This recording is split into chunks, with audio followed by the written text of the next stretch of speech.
చేస్తా ఉండావు? కునుకు పట్టడం లేదా ఏమి నీకే? చెయ్యి వానకి బయటకు వచ్చింది, చూసుకొని వస్తాను. నువ్వు పడుకో. ఓ అదా, వెలుగు వచ్చినాక చూసుకోవచ్చు కదా. ఎవరు చూడకముందే సరదాలా, చాలా జాగ్రత్తగా ఉండాలా. సరే. పడుకో పో.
ఈ గొడవ ఏంటి సార్?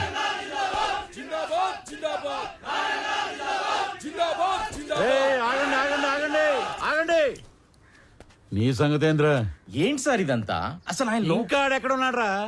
పెద్ద సత్య హరిశ్చంద్రులా మాట్లాడుతున్నావు. మేం పవర్ లో ఉన్నా ఆ రామారావు గారిని చూసుకుని ఆఫీసు మొత్తం మమ్మల్ని పట్టించుకున్నారా?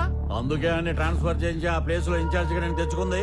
నువ్వు చెప్పే బుర్రకథలంటానికి కాదు, పెండింగ్ లో ఉన్న మా ఎన్ఓసీలు ఫైల్స్ క్లియర్ చేసి మా చేతిలో పెట్టడానికి. సార్, మీలాంటి వాళ్ళు ఎవరో కోర్టులో వేసిన కేసుల వల్లనే ఆయన ఇంకా రిలీవ్ అవ్వలేదు. అసలు ముందు మీరు రామారావు గారిని వాడు వీడు అనకండి సార్, నేను ఒప్పుకోను. ఒప్పుకోపోతే ఊరేసుకోరా. అయినా నువ్వేంట్రా కొత్తగా ఈ మధ్య పొద్దు తిరుగుడు పూరా ఆడేపు తిరుగుతున్నావు?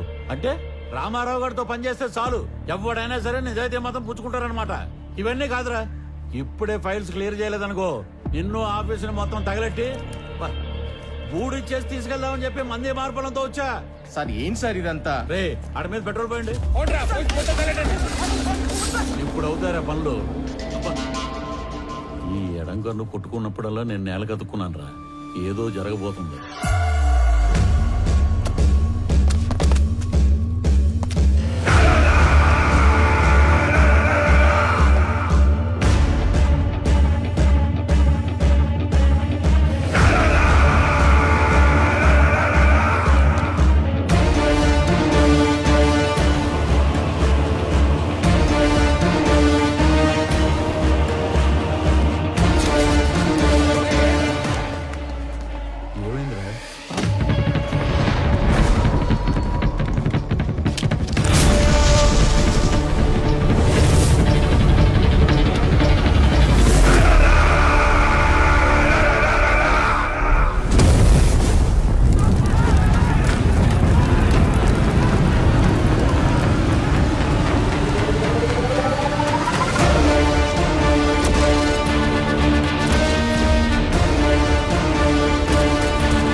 మీరు ఎవరో ఏ పార్టీయో నాకు అనవసరం. ఎవరైనా సరే అధికారంలో ఉన్నాం కదా అని కొండలు తవ్వేస్తాం, చెరువులు పూడి చేస్తాం, అడ్డంగా భూములు కొట్టేస్తామని దౌర్జన్యం చేద్దాం అనుకుంటే అవుట్ అవుట్.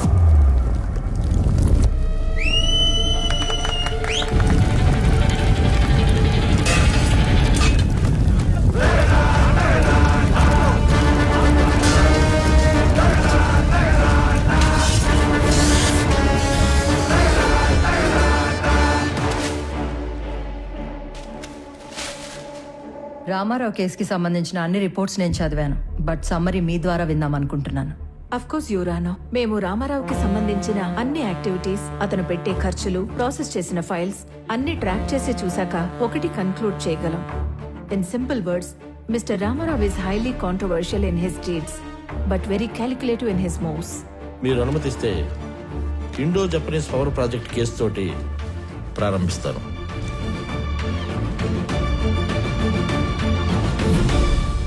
నేను కలెక్టర్గా సేవలో ఉండగానే భారత ప్రభుత్వం నిర్మించబోతున్న ఒక అణు విద్యుదుత్పత్తి కేంద్రానికి అంకురార్పణ జరపడం నాకు చాలా సంతోషంగాను కొంచెం గర్వంగాను ఉంది. మన ప్రభుత్వం చేసిన 3,200 ఎకరాల భూసేకరణ ఈ విజయానికి కారణమైతే స్పెషల్ కలెక్టర్ రామారావు గారి చొరవ ఔన్నత్యం వల్లే ఇది సాధ్యమైంది అన్న సబబు.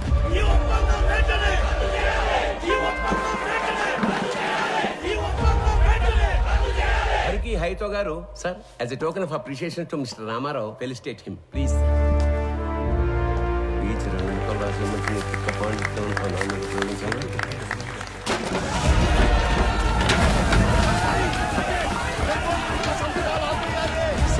ఏమైంది? వెనక్ గేట్ నుంచి కంపెనీ వాళ్ళు లోపలికి వచ్చినట్టు రైతులకు తెలిసిపోయింది సార్. అందరూ బార్కెట్ దాటి లోపలికి వచ్చేస్తున్నారు.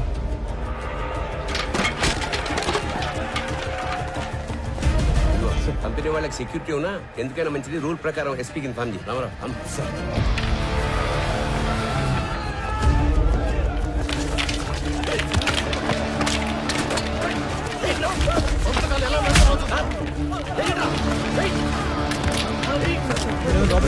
లోపలికి తీసుకెళ్ళండి.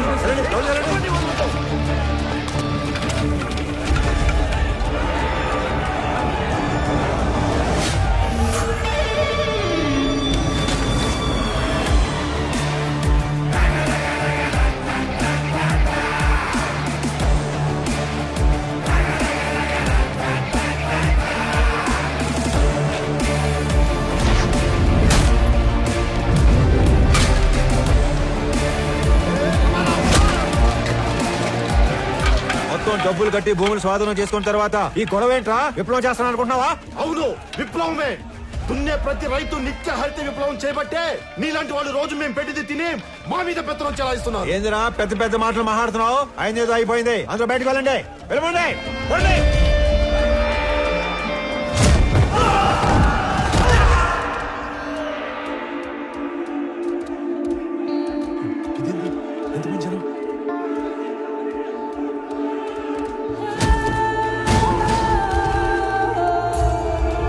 చూడండి, ఇది మనం ఊహించిన దానికంటే పెద్ద గందరగోళం అయ్యేలా ఉంది. వీళ్ళని మన వాళ్ళు కంట్రోల్ చేయలేకపోతున్నారు.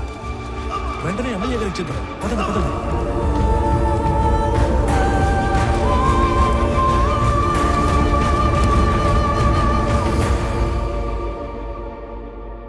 చూడు రామారావు, చేసిన పని లెటర్గా వేస్ట్ అయిపోయేలా ఉంది. చేయి దాటిపోకముందే ఈ ప్రాబ్లమ్ సాల్వ్ చేయమని పైనుంచి నాకు ఆర్డర్స్ వచ్చాయి. మీ నెత్తి మీద కట్టు, నా ఒంటి మీద దెబ్బలు, ఇంకా చేయి దాటకపోవటం ఏంటి సార్? మొత్తాన్ని లోపల నుంచి మన పని మనం చేసుకోవటమే.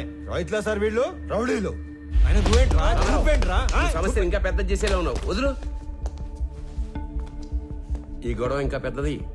నేషనల్ ప్రెస్ ఎక్కితే ఈ వెంచర్ కి బ్రేక్స్ పడతాయి. అందుకే సెంట్రల్ మినిస్టర్ రంగంలోకి దిగి కాంప్రమైజ్ చేయమని. ఈ ప్రాజెక్ట్ లో మా హైకమాండ్ కి ఇండైరెక్ట్ గా షేర్ ఉందయ్యా. ఈ రోజు ఆ అగ్రిమెంట్ అవ్వకపోతే పార్టీలో నన్ను పక్కన పెట్టేస్తారు. సార్, లాస్ట్ మినిట్ లో ఇంత హంగామా చేసి బ్లాక్ మెయిల్ చేయడానికి వచ్చారు సార్ వీళ్ళు. రామారావు, మనం కొన్నది ఎకరం 7 నుంచి 8,000కి. కానీ ఎంఓయూలో ఎకరాకి 40,000 డిక్లేర్ చేశాం. అంటే రూపాయి పెట్టకుండా ఢిల్లీ హైకమాండ్ బినామీలకు 20%, మన గవర్నమెంట్ కి 30% షేర్ వస్తుంది. అందుకే కొంత అఫీషియల్ గా కొంత అన్అఫీషియల్ గా డబ్బిచ్చి రైతులను ఒప్పించి ఇష్యూ క్లోజ్ చేద్దాం అనుకుంటున్నాం. నువ్వు ఇంటికెళ్ళు, రైతులతో మేం మాట్లాడతాం. నువ్వుంటే కోపాలు ఇంకా పెరుగుతాయి. నువ్వు వెళ్ళు రామారావు. ఆ రోజు అర్ధాంతరంగా రామారావుని ఇంటికి పంపించి రైతులందరికీ ఎకరానికి 20,000కు పైగా డబ్బు కట్టి ఎంఓయూను ముగించారు. కొన్ని రోజుల తర్వాత ఎమ్మెల్యే సత్యనారాయణ గారికి రామారావు మీద అనుమానం వచ్చింది. ఎంఓయూలోని కాన్ఫిడెన్షియల్ రేట్స్ రైతులకు చెప్పి వాళ్లను రెచ్చగొట్టి రామారావే తిరుగుబాటు చేయించాడని కేసు పెట్టారు. అనుకున్న దానికన్నా ఎక్కువగా రైతులకు చెల్లించిన 7 కోట్ల రూపాయల పరిహారంలో రామారావు కమిషన్ తీసుకున్నాడని కూడా కేసు పెట్టారు.